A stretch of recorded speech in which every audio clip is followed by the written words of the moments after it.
hello बंधुসকল স্বাগতম জনাইছো আপোনালোকক আকৌ আমাৰ channel latest jobs and updates আশা কৰো সকলোৱে ভালে আছে তে বলক আজিৰ ভিডিওটো আৰম্ভ কৰো আজিৰ ভিডিওটোত আমি আপোনালোকক ক'ব ওলাইছো ইউপিএসসি এনডিএ আৰু এনএ ৰিক্ৰুটমেন্টৰ বিষয়ে য'ত আপোনাৰ 400টা ভ্যাকেন্সি আছে তাৰ আগতে আপোনালোকে যদি ইউপিএসসিৰ ফুল মিনিং নাজানে আপোনালোকক ইউপিএসসিৰ ফুল মিনিংটো জনাই দিও ইউপিএসসি হল আপোনালোকৰ ইউনিয়ন পাব্লিক সাৰ্ভিস কমিশন ইয়াৰ লাষ্ট ডেটটো হল আপোনালোকৰ 9 তাৰিখ 1 মাহ 2024 লৈকে আৰু ইয়াৰ নেম অফ এক্সাম আপোনালোকৰ National Defence Academy and Naval Examination जेनेके कोले आपनलोকক नंबर पोस्ट 400টা আছে ভ্যাকেন্সি ব্রেকআপ ইয়াতে দিয়া আছে नेशनल डिफेंस एकेडमीर अंडरत 370টা পোস্ট আছে আৰু নেভেল একাডেমি 10+2 कैडेट एंट्री स्कीমৰ अंडरत 30টা পোস্ট আছে তাৰপিছত ইয়াতে এডুকেশনাল কোৱালিফিকেশন দিয়া আছে army wing of National Defence Academy 12 class pass of the 10+2 pattern of school education or equivalent examination conducted by a state education board or a university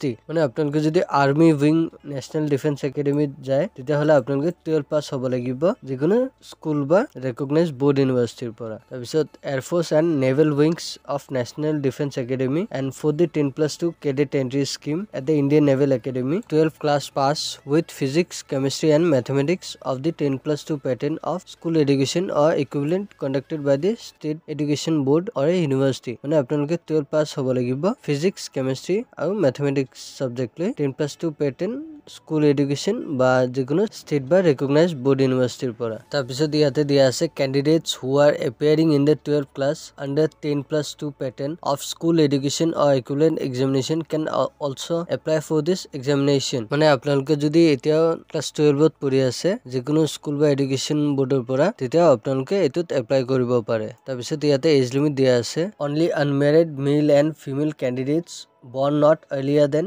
2nd July 2005 and not later than 1st July 2008 are eligible মানে আপোনালোকে unmarried হ'ব লাগিব male female দুটাই আৰু আপোনালোকৰ date of birth 2nd July 2005 ৰ আগত হলে নহব আৰু আপোনালোকৰ 1st July 2008 ৰ পিছতো যদি ডেট অফ বাৰ্থ হয় তেতিয়া হলো নহব আৰু তাৰ পিছত ইয়াতে আপোনালোকে পেমেন্ট কৰিব লাগিব এটা পেমেন্ট মোড আপোনালোকে যেনেকৈ দেখা পাই আছে অনলাইন অফলাইন দুটাই হ'ব আদাৰ্ছৰ কাৰণে আপোনালোকৰ 100 रुपीस এটা পেমেন্ট কৰিব লাগিব আৰু আপোনালোকৰ SC যদি হয় তেতিয়া হলে পেমেন্ট কৰিব নালাগে অথবা আপোনালোকে সন অফ জেচিওস এণ্ড এনচিওস হয় তেতিয়া হলে আপোনালোকে পেমেন্ট দিব নালাগে আৰু আপোনালোকে যদি ফিমেল হয় তেতিয়া হলে আপোনালোকে পেমেন্ট কৰিব নালাগে আৰু ইয়াৰ ষ্টাৰ্টিং ডেট আপোনালোকৰ 20 ডিসেম্বৰৰ পৰা ষ্টাৰ্ট হৈছে আৰু লাষ্ট ডেট ইয়াৰ 9th জানুৱাৰী 2024 লৈকে আছে তে বন্ধুসকল আপোনালোকে যদি এলিজিবল হয় আৰু আপোনালোকে যদি অৰ্হতা মিলিছে ডেসক্ৰিপচন বক্সত এপ্লাই লিংকটো পাব তাতে ক্লিক কৰি আপোনালোকে এপ্লাইটো কৰি দিব আৰু আপোনালোকে যদি ভিডিওটো ইনফৰমেটিভ বা হেল্পফুল পাইছে তেনেহলে লাইক এটা কৰি দিব আৰু আপোনালোকে বন্ধু বান্ধৱীৰ হাতৰ লগতে শেয়াৰ কৰি দিব আৰু আপোনালোকে যদি আমাৰ চেনেলটো প্ৰথম আহিছে তেনেহলে প্লিজ আমাৰ চেনেলটো সাবস্ক্ৰাইব কৰি ৰাখিব